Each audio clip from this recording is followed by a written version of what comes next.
I got a question for you. Yeah.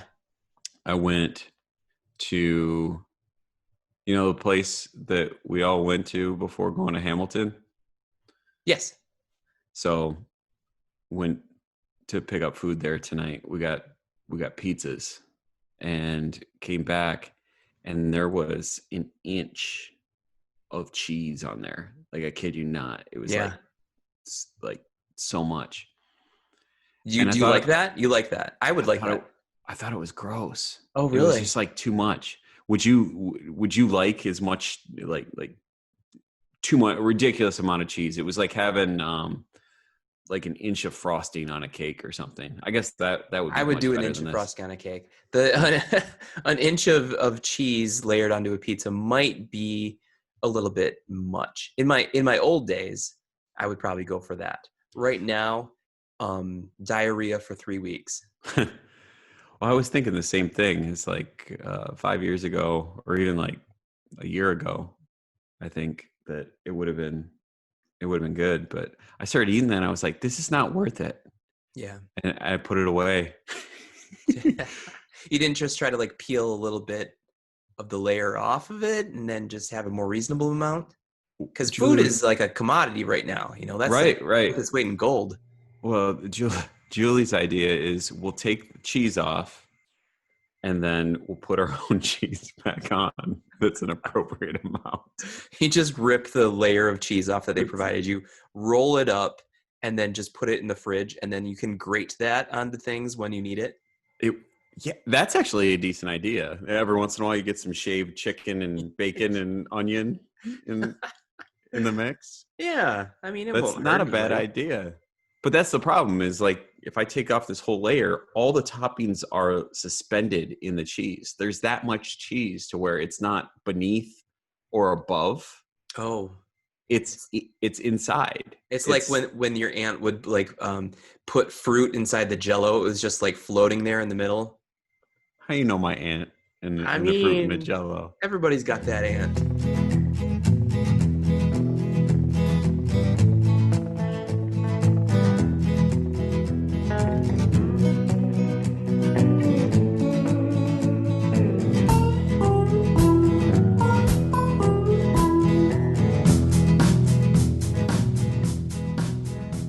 Hey everyone, welcome to Make Me Like This. I am Jeff. I'm here virtually with Brandon. Yeah, I'm at my house. I'm in the comfort of my basement. You're in your basement, right? Yeah, it never looks different here. Yours looks like a living room though. Yours looks nice. Yeah, yeah. Before this whole thing happened, over Christmas, I had just the idea that, you know what, I want to try to work from home more. So I'm going to make a better environment to do that. So we had this extra room in the basement that up until that point had just been a box room of crap that we have, yet to find a use for since we moved 3-4 years ago. And I cleared everything out. I painted the walls and got a new desk, got an external monitor, and really set myself up so that it could be a comfortable environment to work from home. Little did I know this would be like my full time. I'd be spending more time down here than any other room in the house. And it feels like the walls are starting to cave in on me a little bit as we're heading into, I think, the fourth week of remoteness and social distancing, specifically working from home and not leaving the house. I haven't left the house. I went to get the mail one of these days and almost stepped foot off of the curb and off of my property. Other than that, I've not left the confines of my home. How are you getting food? So we did a Kroger click list, and so the Meyer version of that is backlogged like 7-10 days. You can't get a delivery. You can't even get a pickup. So we tried Kroger, and Kroger click list is pretty good, where you do all of the shopping online and then you get a date. And ours, I think, was only 3 or 4 days out from the date of picking everything. and they pack everything up for you. You pull into a parking spot and open up your hatch, and they put everything in there for you. There's no contact, and you drive away. And that was pretty good. I didn't do that. My wife did that while I was working, but it seemed to work for us. So, but I think you said that you go to kind of like a mom and pop store near you. Is that right? Yeah, I got a grocery store that's like 3 miles from my house. So that's pretty close when you live in the middle of nowhere. Yeah, true. Uh, it's relatively low volume of traffic when I'm in there on a during regular times. It's not uncommon for me to be the only shopper in the store. How frequently have you been to this place in the past couple weeks? In the past couple weeks, me personally, or just Yeah, our members of our someone household? of your family. Yeah, We probably go once a week. once a week. Okay, so you're not doing what we're doing, where we see an opportunity to get a bunch of groceries. We get as much as we can get to hold us out for as long as we possibly can before the next big load coming through, which I guess makes sense because you have an environment where you can just kind of pop over there a little bit, with less risk because it's less populated, and um, you have less of a concern of scarcity because of your situation. And for us, it's more of like, okay, what is left in the on their website that you can put in your cart, and have someone assemble that for you, because there was actually things that we paid for. They ask you to pay up front, and then upon delivery, like when they go to collect the things that morning, a lot of it isn't there, so there's either substitutions or omissions. And in this time that we went last week, um they didn't include like the 3 pounds of hamburger. They didn't include like the big thing of frozen chicken breast, stuff like that. Like some of the main things, right? So we got a bunch of stuff, but we're going to need stuff again real soon. So um, I feel like you probably don't have that mindset of like, almost hoarding, right? Because it's not it's not a feeling of scarcity to you. First off, I'm gonna make you like quarantine. That's what I'm gonna make you like for this episode. Yeah. Yes. But to that point, yeah, I think a lot of my mindset has to do with the conditions that I see at our grocery store. In the first week, it was kind of rough because people were panicking even Yeah. at that store. The produce was gone. It was tough to get anything from the meat counter. Um, you know, luckily they had beer that I wanted, and that was good. That was good enough.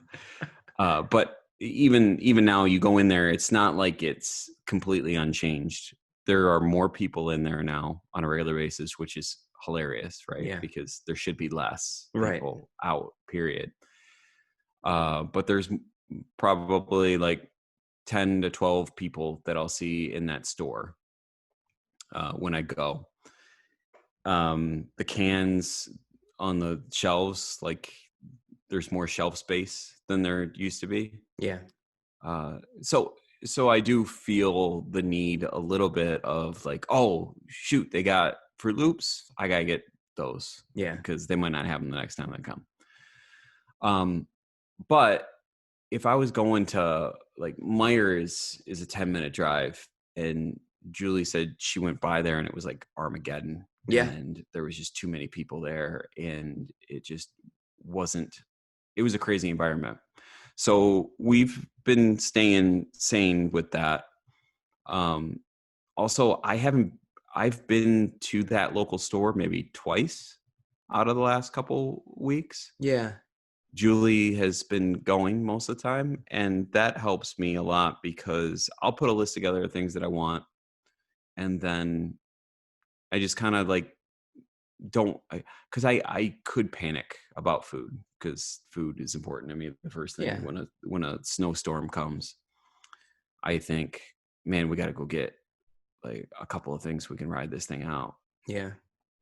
So I've been intentionally trying to stay away from the store and putting the faith in my spouse that she'll take care of things, and that has been kind of freeing for me a little bit.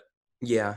What is her process, um, having gone out into the wild like that, exposed to, possibly, something that could make her ill, and like when she comes home after being there, or you come home after being there, do you kind of strip down in the garage and then leave the clothes and then run into the shower and then, like, that, crazy as that sounds, some people are doing that, right? So, like, I'm trying to gauge like what our mentality is with someone else's family. So what happens when she comes home from coming on, when she comes home from that kind of a trip?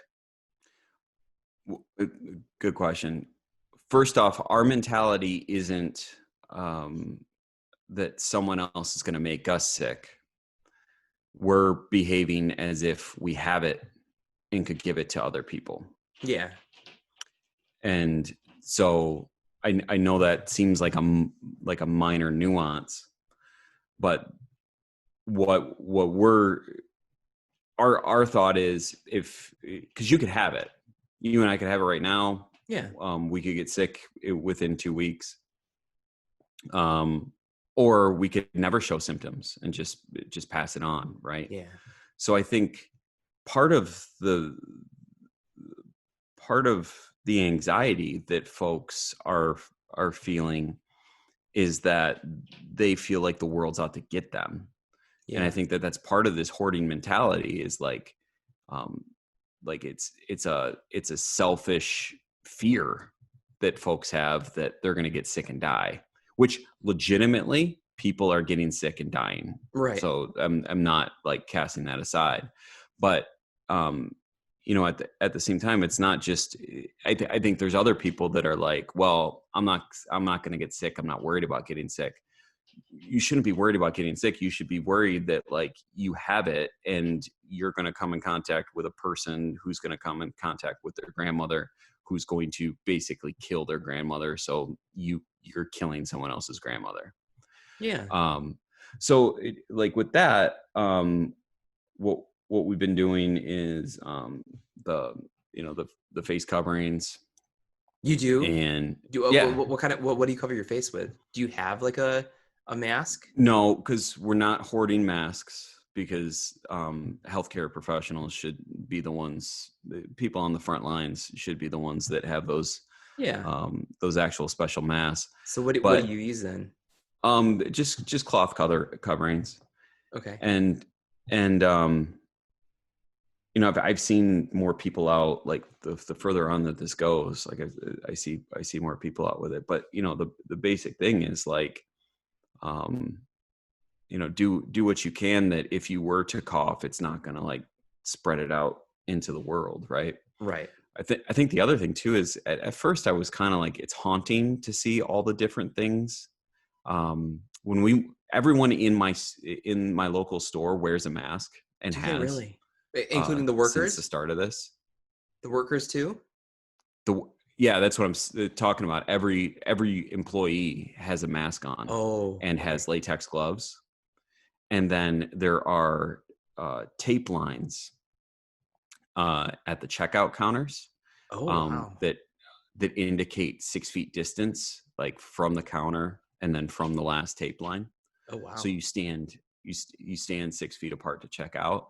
Again, this is a lot more possible because there are so few people that are in there at a time Yeah. currently. Um, but and then the two times that I've been in the store, especially the last time, I saw the same person wiping the handles of the beer coolers with Lysol wipes twice in one shopping trip. Oh Like I wow. saw them near the start of my shopping trip. I was probably in there 20 minutes, and I saw them doing the same thing when I came back out. So like do I think that's going to stop the spread of everything? No, because there's you know Yeah. stuff. I mean, germs find a way a lot of times, but it is it's nice having these visual cues, right?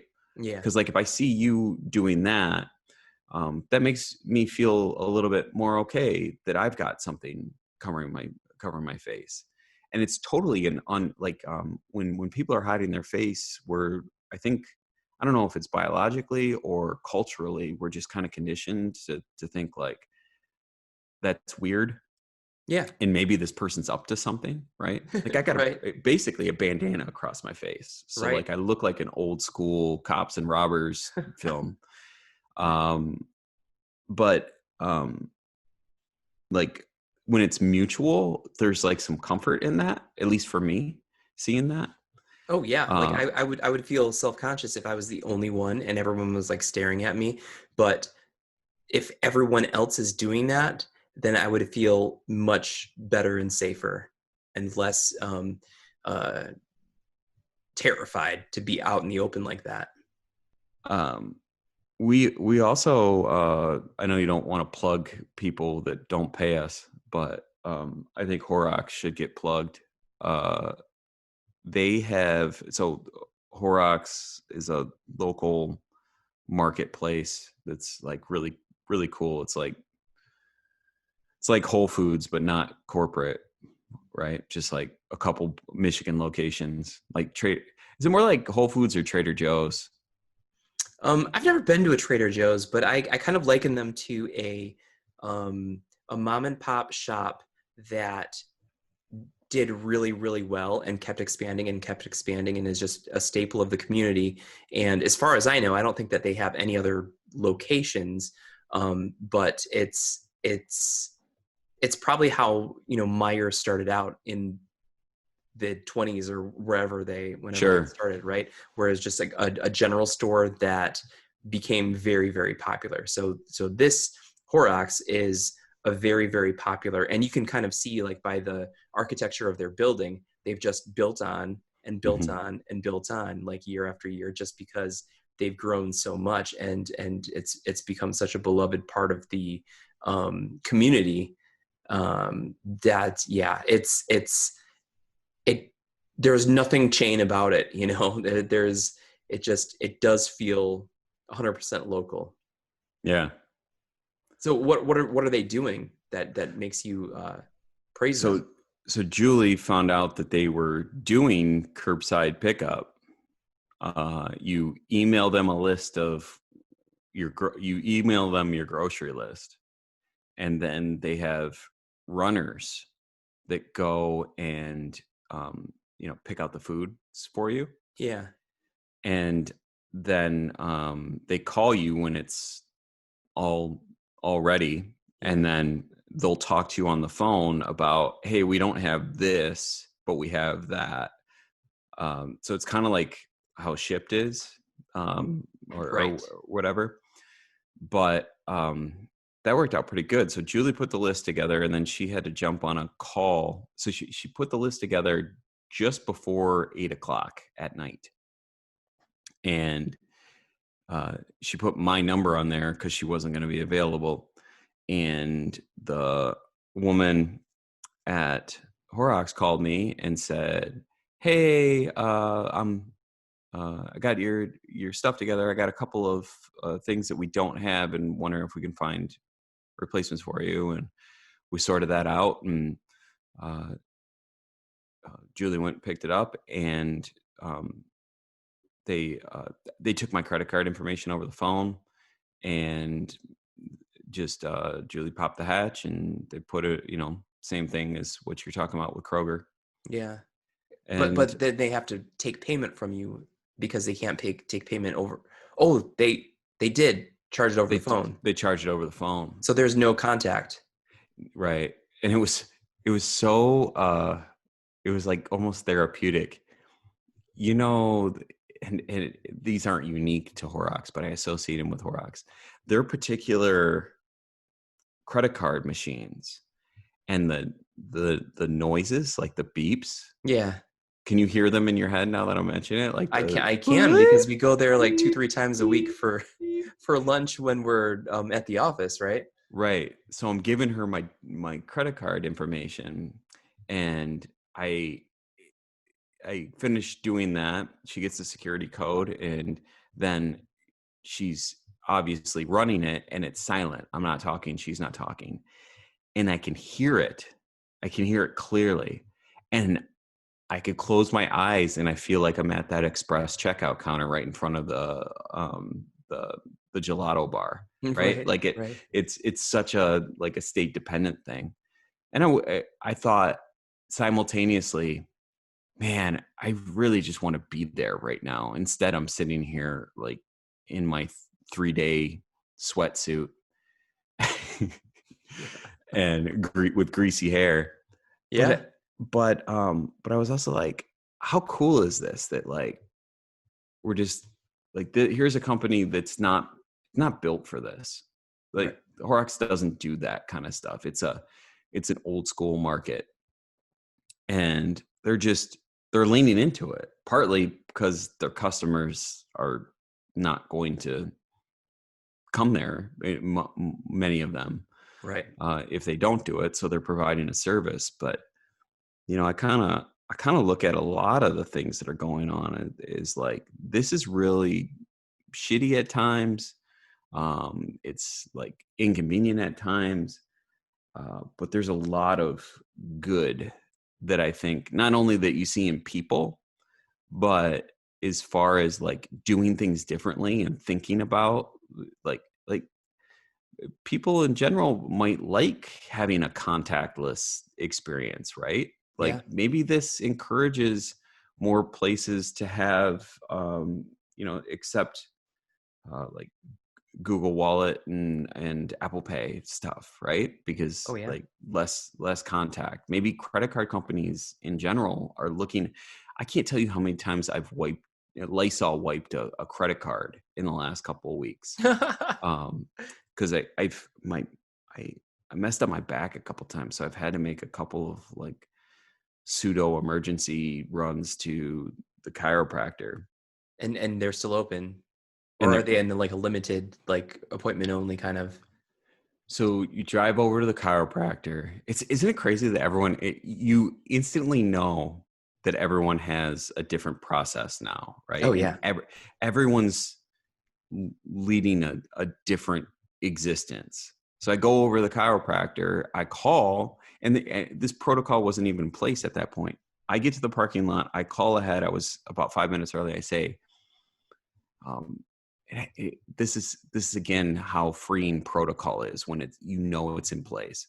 So I don't know the protocol's in place. So I'm there 5 minutes early. So I call and I say, hey, this is Jeff. I'm about 5 minutes early. Is she running ahead? Is she running on time? Is she running a little bit behind? And she the so I get the front desk, and the front desk is like, I don't know. She's about right on time. And there was a pause, and then I just went for it. I was like, all right, I'm gonna stay out here. Can you give me a call when she's ready?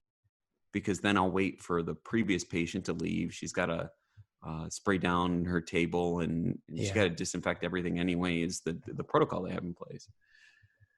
Well, then 2 days later, I get an email because they've been sending out regular emails about what the process is going to be like, and they say when you get here, you can call and let us know that you're here, and then we'll come out and we'll wave you in when it's your turn. So it's like this business is just trying to figure out how to be respectful of all of, not even respectful, but like try to get with the times, right? Like Yeah. they have a vested interest in health and well-being. But fortunately for me, the chiropractor is deemed essential, Yeah. so they're staying open while dentists are closed, and Right, right. you know what I mean.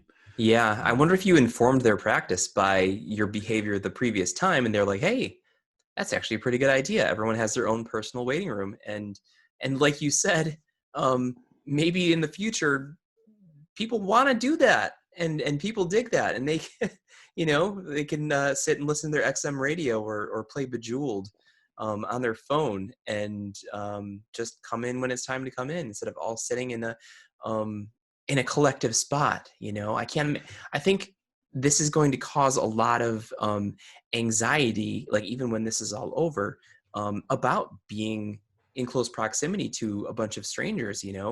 Um, I looked at a picture of a bunch of us at a baseball game, that came up in like recent memories. And I looked at that and just, it made me cringe. Like, oh my God, look at all those people sitting on top of each other. That's just wrong, and it's I don't know if we're going to go back to the old way of life so easily, right? Because this is kind of a jarring experience to um to live through. It's not like the hurricane season where you bunker down and ride it out, and then you go back out and you try to resume your life. This is like, hey, if you go outside right now and someone coughs in your face, you could die, and then everyone you love could also die as a result. um that's traumatic. That's a really um it's a different way of life. And I don't know that we're going to just pick back up like nothing happened, whenever it is that this is lifted, the stay at home order and um the safety precautions, right? yeah, it'll be interesting to see what happens. I I think so many folks are and myself included, we're heightened because we have to be, Yeah. right? We're reminded of it constantly. Everywhere we go looks different, and so we behave differently. Even my experience. You said I might have informed the practice of the office, Yeah. the chiropractic office, but when I went in there one time, like everyone was staying 6 feet away, and I looked at people and I didn't think it was strange, because we're all doing it, right? The Right. masks, we're all doing it. But you take your mask off, I'm a lot less likely to keep mine on, Yeah. right? Right. If a group of 15 of us go to a baseball game, and I show up with my baseball mitt in my hand, and everyone else has theirs with them, I'm taking it with me out of the car, right? Right. When we carpool over. If I don't see anyone else has it there, I'm much more likely to keep it on my front seat when I go. Right. So there is a social monkey see, monkey do kind of thing with all of this, that I think when this is lifted and we're encouraged, even because we're encouraged to behave like this right now by um, I think we're all being, because there's at least a medium grade of fear up to like a really high grade of fear in everyone. Yeah. um, we're listening to lawmakers and we're doing what we're told, right? What happens when we're told, like, okay, go back to normal life, right? Yeah. um, I think you're right. I think that there's some behaviors that will never go away. I think that there's some behaviors that we learned are like, hey, I kind of like doing it this way, and I'm gonna by choice continue to do it. And then I think that there's some, you're gonna have to make a choice. Like, are you never gonna go see Garth Brooks again, or are you gonna go do it? Are you gonna, or is do you have friends in low places and you just got to get there? Well, I mean, yeah, for Garth, I think you risk choking in a pool of your own blood eventually because he's just that good. But anything else, probably not. But speaking of the good things, and you're saying like, oh, there are some good things that may come out of this, and you've seen some good in the public as a whole. What are some of the good things you've taken from this time with your family, and this forced quarantine, the four of you getting way more time together than you previously got? My youngest son will turn will turn 2 in 9 days. And in this time, in these couple weeks of spending every day with him, I've really appreciated seeing him just change socially, right? And grow. Yeah. Um, I think there's so much there, and I've been thinking about that. Part of it is he's almost 2, and language development starts to pop, Right. and everything like that. But he went from not really speaking in sentences to stringing like quite a few together. Now, is that just he was going to hit that stride anyway at that point in time? Maybe. Is it because I'm spending more time with him and he's not at school and I'm at an office building and we're spending half of our days apart, and then a vast majority of the part that we do spend together, he's sleeping and I'm sleeping. Yeah. Um, so it's really cool uh, with my with both sons, but especially with my youngest son at that point in time. He's also his. I feel so fortunate that we have uh, more than one kid and not 3 kids.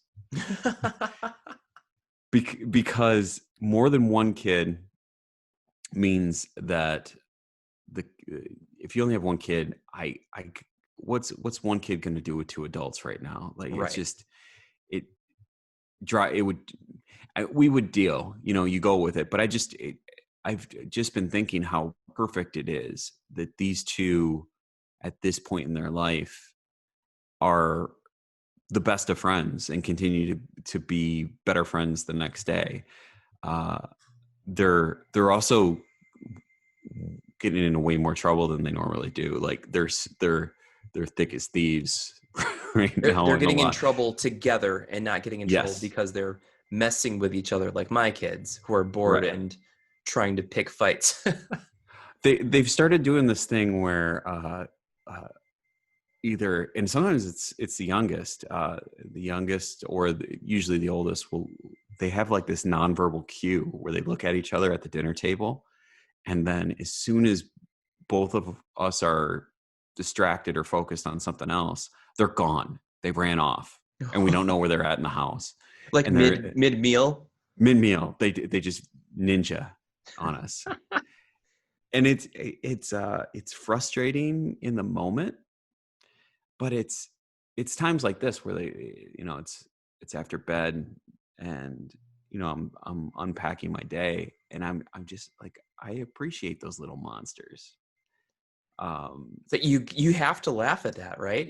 Like, as much as you want to like discourage the devious behavior and stuff, and hey, we're when we eat there are certain manners that are involved, but it's freaking hilarious, kind of, like this is the kind of thing that they're going to look back, when they're telling their kids or grandkids about the great quarantine of 2020, and they're going to remember these days and this um, mischievousness that they've grown up together with. that the memory thing is something I've been thinking about. This is one of this ranks up there with 9/11 for me, as far as just like the immediate impact, because I remember being impacted in the moment. That Yeah, one was like a flash, right? yeah, Like just a memory in a flash, and then life was never the same after it. This right. one is more like the the slowest. It's the opposite. It's just slowly descending like a slow moving weather front, right? Yeah, And the we heard about coronavirus back in December or January, and heard about what was going on in China, and that that was awful. And then we heard like, hey, it's making its way around the world. But the World Health Organization was slow to call it a pandemic. And then it's at our doorstep, but it's not in Michigan. It's on the coasts. Yeah. And then, I'm watching a hockey game on, what was it, March the 11th, and you were in Grand Rapids on Yeah. March the 11th, right? And that's when during an intermission of the hockey game, they were like, yeah, this Utah Jazz player has coronavirus.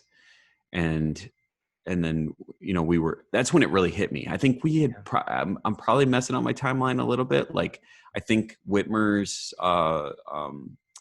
first like state of emergency declaration was earlier in the day, maybe on that Wednesday. It was about 5. Yeah. Yeah. But that's when it hit me, when I was sitting by myself and watching this, and I was like, man, I'm not going to go anywhere for a while. Because at that point it was like self-imposed. Yeah. I wasn't going to go anywhere. And to see like attitudes and policy change with the day. Every day it was like, we got an update. Even right now, like the face covering things.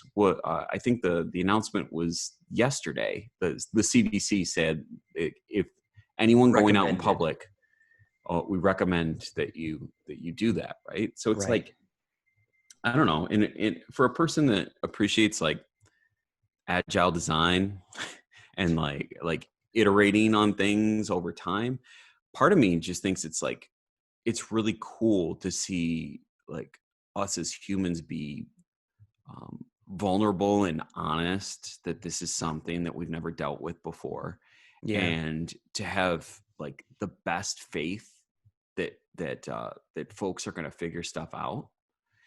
um it's nice. It's also nice. I was talking to my friend who's in Iowa, saying that their governor is just out to lunch, and Yeah. like they don't feel safe because there's not like all of these policies and mandates coming down from the executive branch. So in a way, I do feel fortunate, not to make this too political, but Yeah. regardless of what side of things that you're on, in situations like this, having the government look out for the public good and make clear, definitive statements on how we should act, and then like do that in conjunction with the medical community and everything like that. Like, we are in a place where even though everyone's still scared, there is a little bit more stability, I think, Sure. in that. But again, I want to pull out of that. I think that it's cool. The last little bit here, it's been like people hating other people that they'd never met before because of their politics, right? Sure. And like with this, it's just like it's nice to have uh a more important thing to worry about, I guess. I don't wish this on anyone, especially those that are suffering um, uh, from it, and those that are suffering because their loved ones are suffering from it. Right.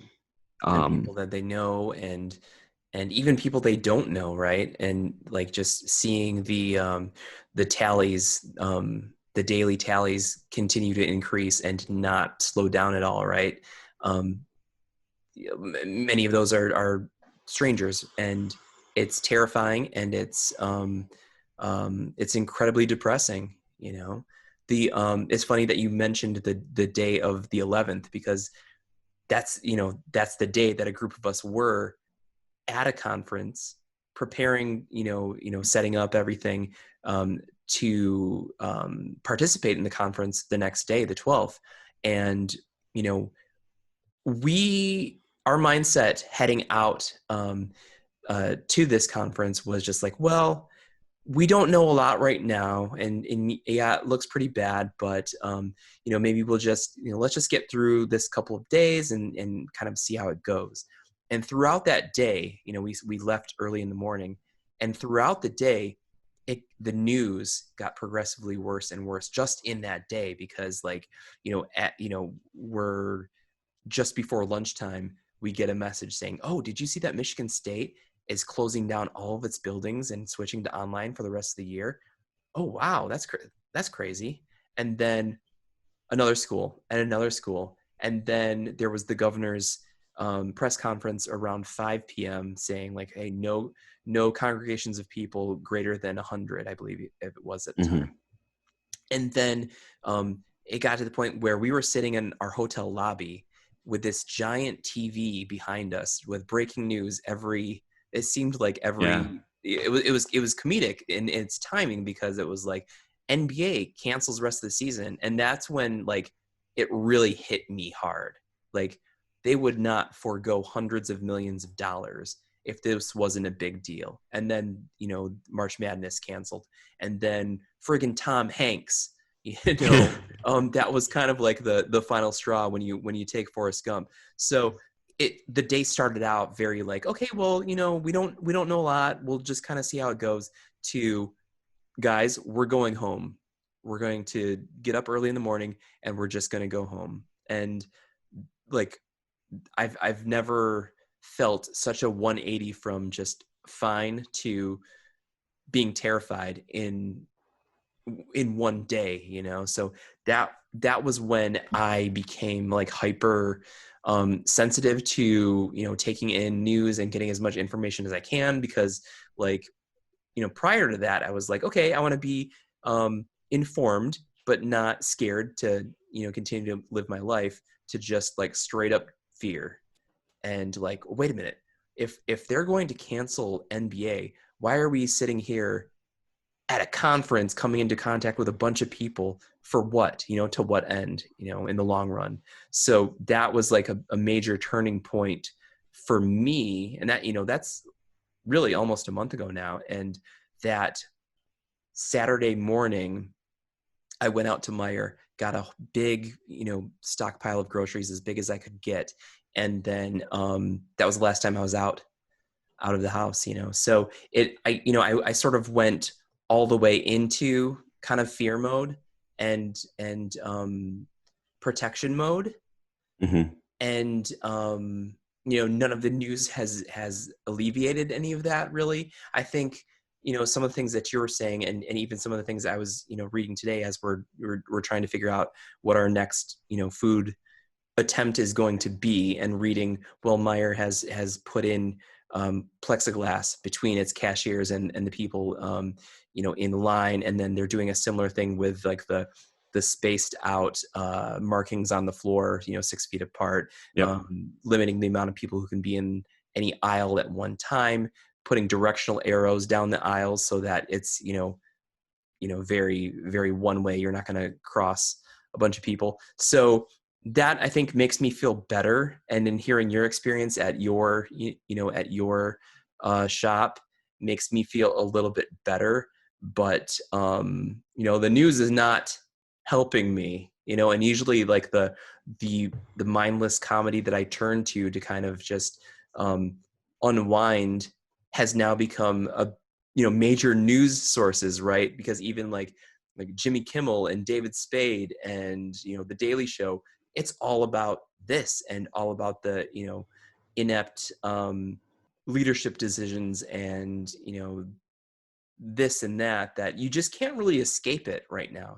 And I always feel like I've always tried to be a really positive, energetic person and stuff, and it's really hard to kind of go back to that right now, because I'm still soaking everything in. I'm still trying to like navigate day to day what I think is best to do. It's like this really weird space of like I think about you were talking about 9/11, and I agree with that. But I was also thinking about like World War II, when, a lot of your neighborhood was like, sent off to, to fight in the war, or even like the draft and Vietnam and everything like that. It's things that, to us growing up, seemed so foreign, and like, oh wow, the olden days were messed up, and not having any connection to anything that is like a global situation, because we'd never lived through anything like that was sustained, for a longer period of time, than 9/11, right? So there's just this weird somberness to how I've been feeling, and I don't know how to honor like the positive. I mean, I really try to model that for, the kids and my wife and my family. And, I've been, picking one person every night to reach out to, whether it's an email, someone I haven't talked to in a while, or, pick up the phone and call someone.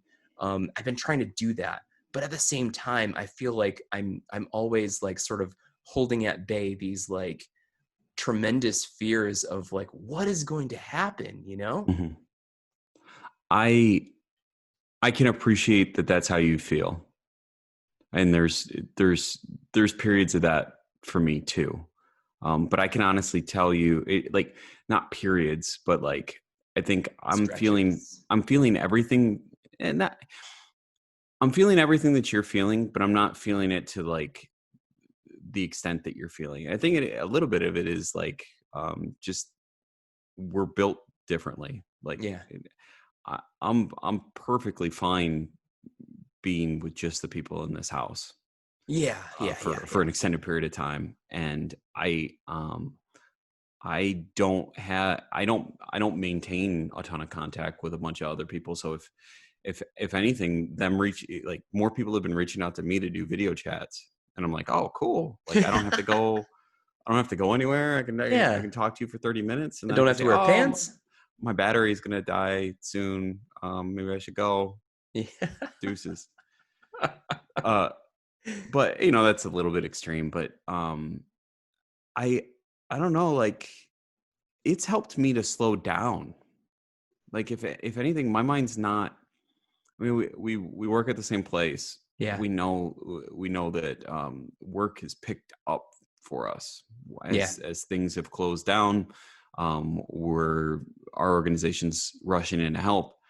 Um, not to go too much into that, but I'm really happy with the work that we're doing. It is whiplash, and there is Mhm. some times where I'm bummed out by it, because not bummed out, but like weighed down, because there's just so much to do, and you feel that anxiety that like you're letting people down. Yeah. Um, but for the most part, I really appreciated. I was sitting there on March 11th, and all by myself at night, only one awake in the house, the only one aware that the world was going to be different the next morning, Yeah.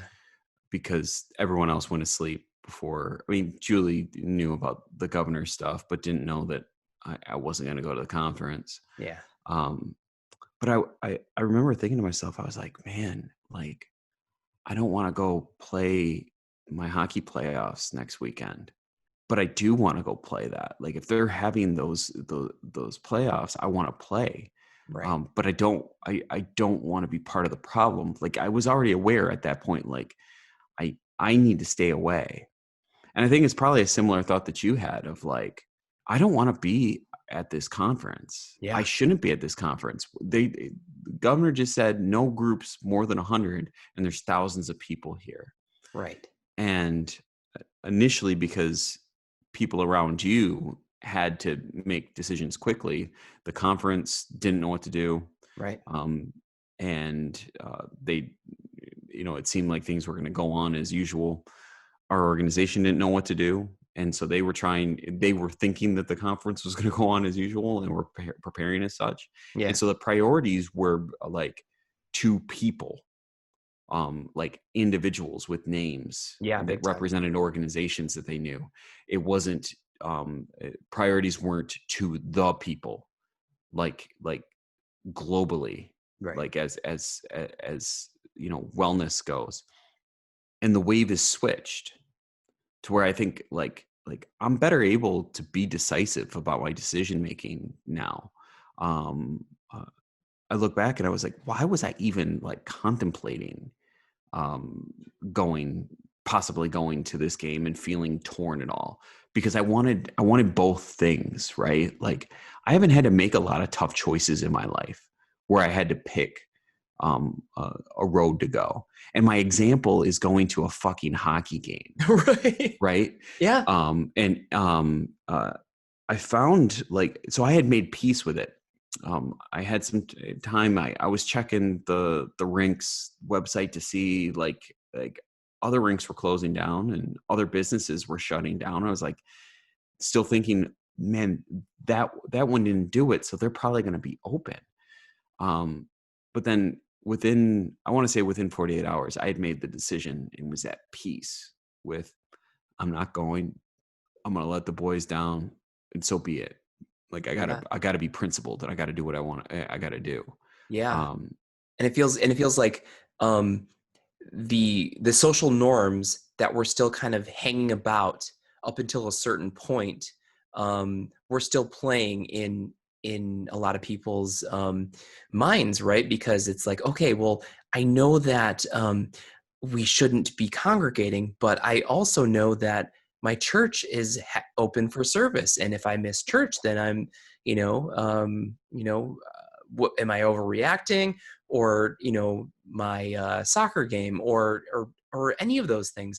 And I think that there is a little bit of comfort in not having to make that choice, right? Because, or mhm, not being put in the position to say like, okay, this is going to be open, and you have to decide, is it worth it? And not having to make that choice anymore because of the stay-at-home order and everything like that. But it's, that choice, I think, is where a lot of discomfort and anxiety started, on mhm. top of everything else. I agree 100%, and I really appreciate that businesses and governments have recognized that that tension exists for people, and that they that's kind of what I was talking about earlier. Um, it's great that businesses have decided to shut down, Right. and then the government was like, well, for those that haven't decided to proactively shut down, you need to now, Right. to take those decisions out of people's hands. Because when you're looking from a public safety standpoint, you've got to take the decision out of people's hands, because that tension is always going to be there, and there's always going to be people that decide. I'll go ahead and say it. Decide selfishly over like what's for the greater good. Mhm. Um, and so for public safety, it's great that they shut it down. Yeah. Um, But think but about think about those people who were had to be, before everything was shut down, had to make the choice to like, well, if I don't work, I don't get paid, and I don't eat, and I don't pay right. my rent and stuff like that. And so it's like putting them in this moral dilemma too of like, okay, I know that I shouldn't go, but my boss is expecting me to be there, and I need that payment, I need Hmm. that paycheck. So it's, and I know my in-laws have been in that situation where they had to go into work when it was unsafe because their places of employment incorrectly deemed themselves as essential because they were Right. not anywhere close to being essential. But because there was so much gray area in that, um, that they were getting away with it. And then when that order came about, well, now you're not getting paid at all, right? So it's like I get that, like that tension of like self-preservation and for your family, but also like the greater good of the community, And to be clear, when I'm talking about selfish, I'm talking about like assholes like me who might go to a hockey game, right? Like Yeah, oh yeah. that is a selfish decision. Um, uh, this livelihood is a different cause entirely. And so like, again, that's why organizations that are bigger than individuals need to do the individuals a favor Yeah. and protect them from themselves. But you're right. Like in a lot of cases, like there are a lot of people that were employed 3-4 weeks ago that are no longer employed Yeah. because the businesses can't survive with this kind of stuff. And you know what? Like there's a lot of stuff that's messed up from this. Julie was in a similar situation where at first she was labeled essential and needed to report to the building. She went in one day, the first day, and said, "This is my last day, like for until this is all over. I'm Yeah. working remote for the rest of the time." Um, and then like her boss was like, "Oh, okay, yeah." So it was like all she had to do is say, "I'm not doing this, and I can work remote." Because Right. and then they just say, "Oh, okay," Yeah. and If that was the like, case, then why didn't they just do that in the beginning? You know? but like our organization at first deemed you essential to stay at that conference, and then eventually like within hours, with you talking and obviously them talking with other people, um they realized that they weren't going to do that anymore. Yeah. But also the conference decided that no one was going to participate, or they were going to offer a virtual option for the next day. Right. And then the Friday they were going to have it be all virtual. And then eventually they just canceled, right? Yeah. Like Well, and that's how quick everything happened too, right? Because it, like the yeah. the stance to it, 8 a.m. on, and my own personal stance about it at 8 a.m. on the 11th, and 8 p.m. is 180 degrees different. You know, Hmm. like it was so rapidly evolving that it changed the world in the span of 12 hours, at Yep. least my world. Your world. Yeah. Yeah. Yeah. I mean, people in Italy were already in the, in it, and China was on the downside of it. Right. Right. Right. Um, I think that there's something like it's become acceptable for um, minds to change, Yeah. and we've become accepting that like we're going to find out more, like um, being accepting that conditions will change is a skill that's valuable always, is a mindset that's valuable always. Yeah.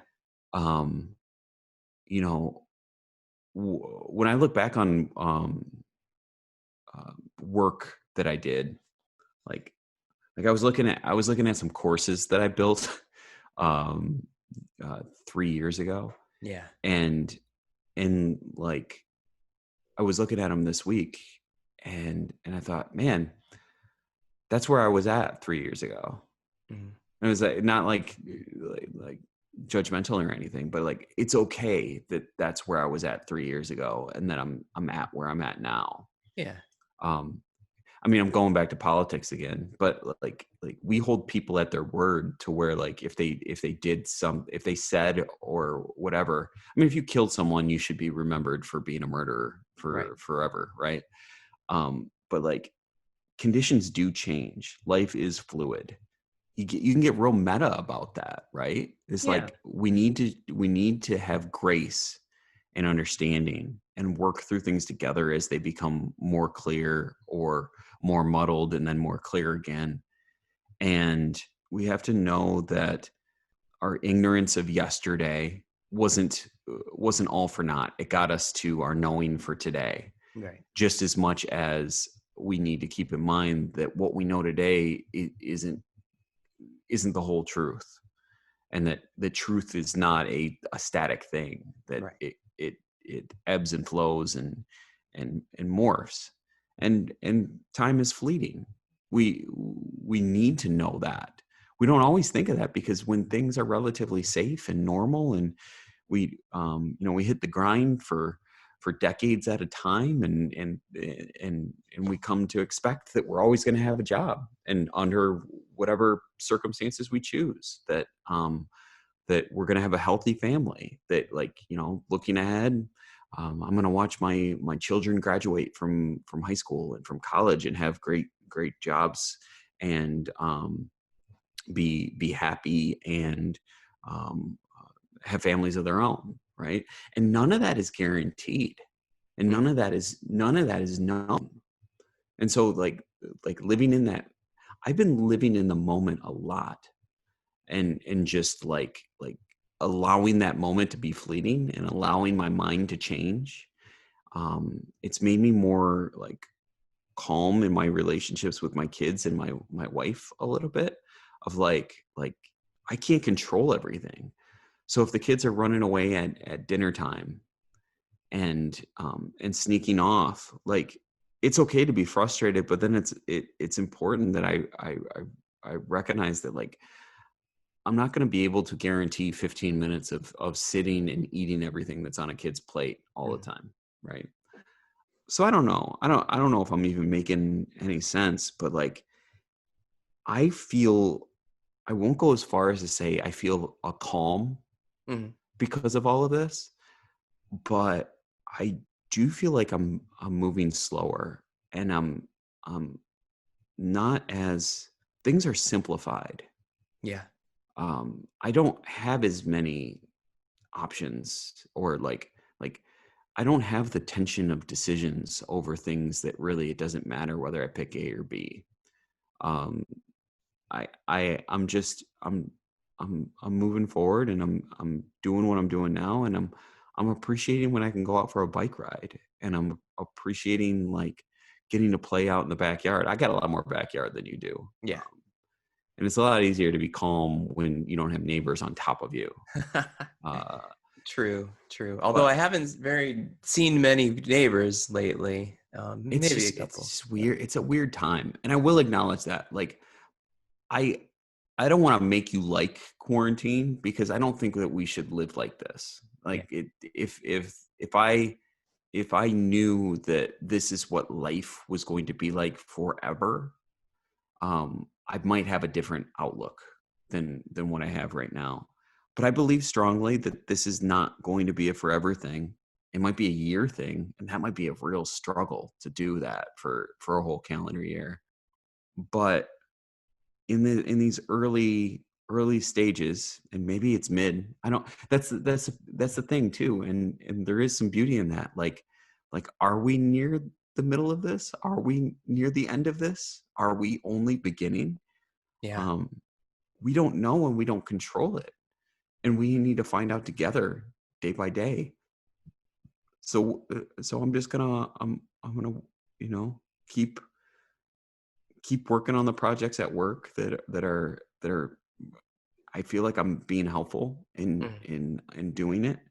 um I'm gonna enjoy the time with my kids, and I'm gonna save gas money. I haven't driven in like a month, and yeah. I've been buying so many things. I bought a smartwatch. Did you? Yeah, I don't have it yet, but For like, all the steps that you're not taking. I'm actually, so I'm getting a lot of biking in, Oh, and I'm good. getting a lot. I'm getting more steps per day than I do on a normal day. Because you're being Because, deliberate about it. well, so 11:30 comes, and I wrap up my work, and I get upstairs about quarter to noon, and we have lunch every day with the kids right around noon. Mhm. And with kids, you have to be, especially really young kids like mine, you have to be more structured about everything, right? Yeah. So there's no working through lunch for me. um, I go up there, we get lunch ready, we eat lunch, and then we go outside for an hour if it's nice. And I'm walking all around the backyard. I got 3 acres. Like, Yeah. so we go back in the woods, and then sometimes a hockey game breaks out. Sometimes we're playing catch, or doing all sorts of activity. Lately, it's been, they've got a little Tykes basketball hoop that they've been playing Ooh. with. Um, but I'm moving a ton. Like, my step count has got me like at 2,000 calories burned a day. Dang. Um, and who knows how, I mean, it's not necessarily accurate, but um, that's how much I'm moving. So Yeah. it's like I don't do that when I'm in the office because I'm just responsible for myself, right? Right, right. And I don't want to walk around in a freaking neighborhood. But when it's my kids, like I want to go outside and play. Yeah. Because primarily because it's good for them to move, and I'm thinking about that all the time. Um, you know, there's a lot to worry about, but there's also just like a lot to be grateful about. And I think a lot of it comes down to just your mindset about it. Like, are you going to give yourself grace that like not everything's going to be perfect and things are going to be different, and you're just going to try to make the best of a kind of, I mean, a really crappy situation? Or are you going to try to control things that you can't control? You're gonna get upset about that. I'm oversimplifying it because like everyone's conditions are different, man. Like I don't even know what all of your siblings and family, in-laws, like if someone's hurting right now, that it affects you, right? Oh yeah, of Um, course. and so I would never tell you to um, like to think all positive about this. But I will make the case for there is a lot of value in this helping to change our eye level and consider what's important and who we want to be. Because I think that to me, that's coming out for me. It is like I get to think about things, and I do have choices even when I don't think I have choices. And I wanted to come back to that. Like I had made my peace with, like I had made my decision, like that I needed to stand on principle. And I was so glad that before I heard that the playoffs were canceled, that I had made the choice not to go, Yeah. and had even told people on my team, I was like, hey guys, I know it's a week and a half off and things could change. I just want you to know I'm not going. And I was glad that I didn't have to wait for someone, for like government or the building or something like that to like put me in a situation where I was going to try to have my cake and eat it too. Right. Because I think that the reason why people are talking about the Great Depression and World War II and Vietnam and stuff like that is because hard choices, and this is not, I'm not calling mine a hard choice, Mhm. but making choices on principles reveals a part of your soul, like to others and to yourself. And it's important, it's cathartic to have that opportunity, to step out of like your skin for a moment. Like we're used to doing whatever we damn well please, right? Yeah. um and I think I'm going to be better off for it. Like there's moments where we've been up in Traverse City, and I've made Julie come home early because I wanted to be able to have family time up north, but I want to be able to come down and play a hockey game too. Right, Right? right. And that's not important. Like make a choice, stick with it, and stop adding undue stress to your life because of it, right? Yeah. And And if your choice is like, man, I gotta go to work. I gotta go to work because I gotta make money, and I'm labeled as essential. Like everyone else has to make the right choice to insulate you. So like if you need, my sister works at U of M hospital and is pregnant. She has to go into work. yeah. Um, I really appreciate that anyone that's not essential, and visitors to I know it's really tough. And she's pregnant right now, and she's worried that she's going to deliver a baby alone, Right. because of the same policies that she's being protected by, right? Right. Um, but these are important things for us to experience, because if it when we make those choices, we understand going forward how to have a spine, how to be confident in our gut, And I feel like you made a choice like that too um, uh, before things were canceled and everything like that. You stood up and you said, "This is not right. Yeah. We don't feel safe. We want to go home." Yeah. Didn't it feel good to be the one making the choice? Like that you made that choice for yourself before you didn't play a wait and see game. You knew in your gut what was right. And yeah, you had some quibbling back and forth because who wouldn't have a tension there Mhm. between like all of the factors going on? But like being able to to make a principled decision, I gotta think um felt good and changes you in a little bit of way. Yeah. Yes. And I think that there was a fear that there was going to be, and just those, those social norms and societal pressure. I was fearful that, we were going to have that conversation and say, hey, we're not feeling comfortable. And there was going to be some backlash on it, but, that conversation, um, I felt very cared for as a person, and said, "Okay, we're gonna bring you home. Let's get you home. Do what what you had to do." After that, felt good, and I heard from our leadership after the fact saying, "Hey, thank you guys for bringing that to my attention. I had you not said anything, we wouldn't have known how serious it was and how, um, you know, vehemently opposed to being there you were.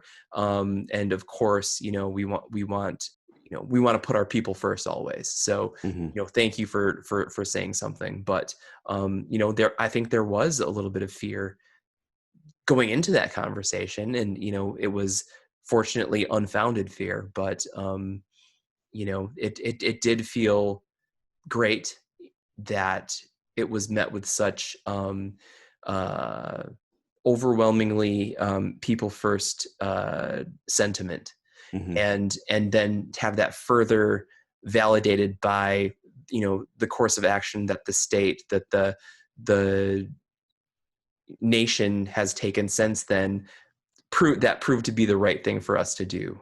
So that was, um, I'm not living in regret of like, oh man, how many people did we get exposed to by making the choice to stay that day?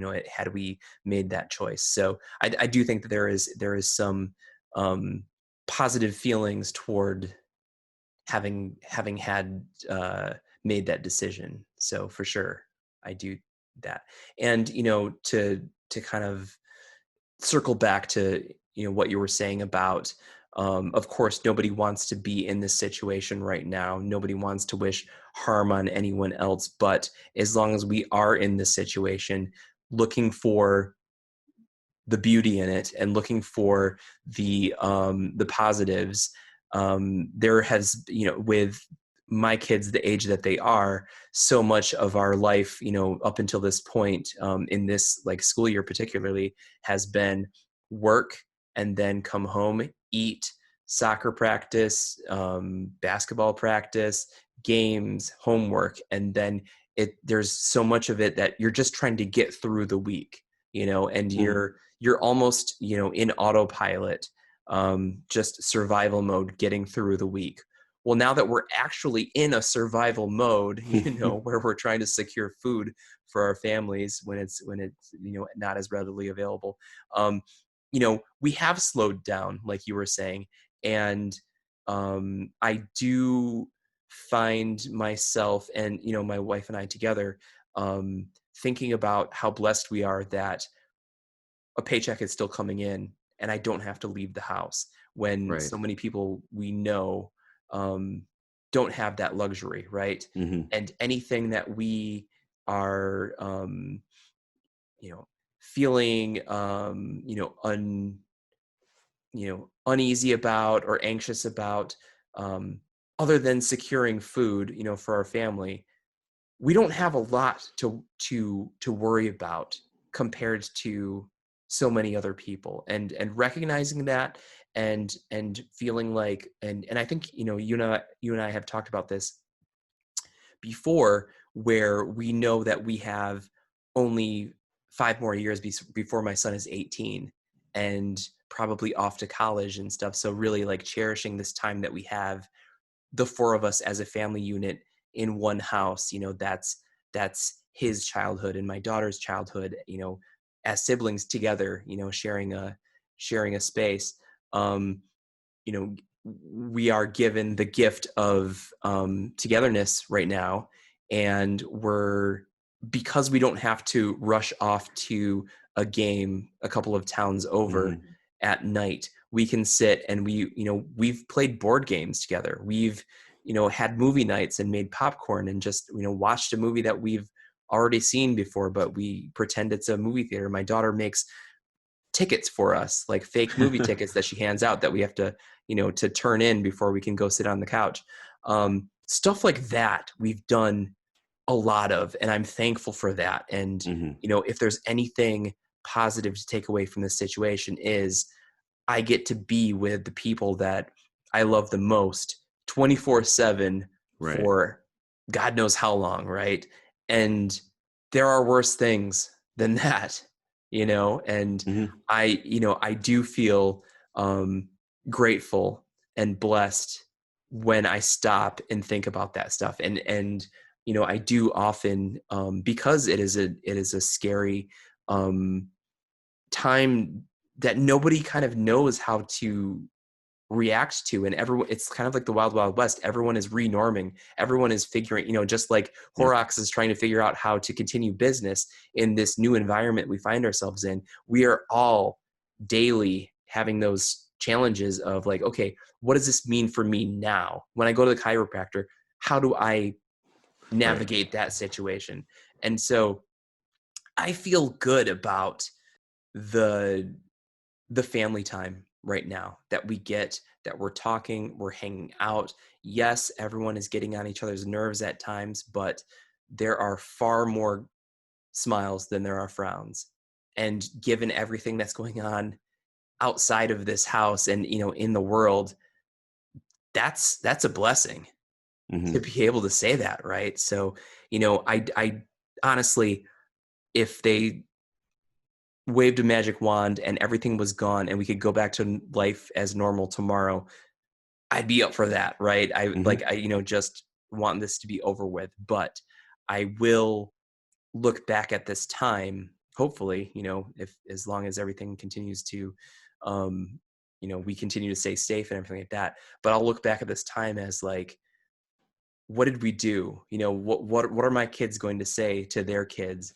Like, oh, hey, remember that time where like the whole country was locked up in their houses for 9 months because, they because of this virus, and they're gonna be like, oh yeah, you know what? We played card games, we did this, and it's one of those stories that is going to be passed down for generation to generation. And like you said, um, what will we say that we did during this time? Right. We know, like, from work, I feel um very proud of the work that we're doing to help contribute in ways that we can, but also like to my family, um what will they remember of this time? Will they remember Mhm. it as being a scary time where you can't leave your house, or will they remember it, the snuggles on the couch and the board games and the makeshift obstacle course in the basement that they set up? That's the kind of stuff that I hope that they take away from this, and for that, um, I do like that aspect of the quarantine. Not that I like being quarantined, but Right. all of the positives that I can look toward. I I I, I am grateful for those. This was the easiest one to get you to like, it seems like. You're just all about quarantine. Well, I think throughout the conversation, the easiest things and the most, I think, sensational things to talk about are the things that are negative, and are that's and really, like, I want to know personally, how are you going out in the world and going to the grocery store, and then how does that process work for you? Because I have nothing to compare my experience to right now, and Mhm. um and I think, starting from that point, which is really fear-based, and then kind of, hearing about how you're actually getting more exercise now than you were before, and spending deliberate time in the backyard with the boys, and, playing hockey, and doing that kind of stuff, and getting into the mindset where you have, made the decision, I'm not going to go even if this is an option to go. There's a lot of power in that. There's a lot, that helps frame your mindset for this whole situation, because if you're not going to your playoff game, you're definitely not going, to the bar for happy hour. You're definitely not Mhm. going to, some kid's stupid birthday party you didn't want to go to anyway. It's, I think throughout the course of the conversation, I did find myself keep going back to those positive things, and the kind of the heartwarming things that have happened just by circumstance of us all being together 24/7, so Mhm. yeah, I gotta say thank you, for helping point me in that direction, and to say, like, look, at this sucks, and nobody knows what's going on, and nobody knows how long it's going on for, but look at all of these good things that we're doing for our families. Look at all the good things that we're doing for, the people we serve, through our organization. And, that is important to continue to come back to, again and again and again. So thanks. Yeah, you're welcome. I hope I obviously hope it's shorter than it is, long. Yeah. But um, I hope I think e- everyone's got to be okay with this somehow. And it's okay to be not okay sometimes. Yeah, for sure. For sure. And I think, finding those okays throughout the day Hmm. is a good win. Yeah. All So, right, man. all So right. do Well, you have you been keeping a hat on your desk too, like in case your hair is not looking good? you know what it is, man? I'm in the basement. It is cold down here. So Oh, every meeting I'm in, I've got a sweatshirt, a hoodie, a hat, mittens sometimes. It's just it's cold yeah, to warm up a little bit. So yeah. I've got I figured out why so many of our colleagues keep a blanket on their lap all the oh time. yeah. You wrap your feet in that, and then I got the radiator right down here, so my feet are pressed against the radiator all the time. Oh You nice. see that the quarantine helping me be a better remote employee.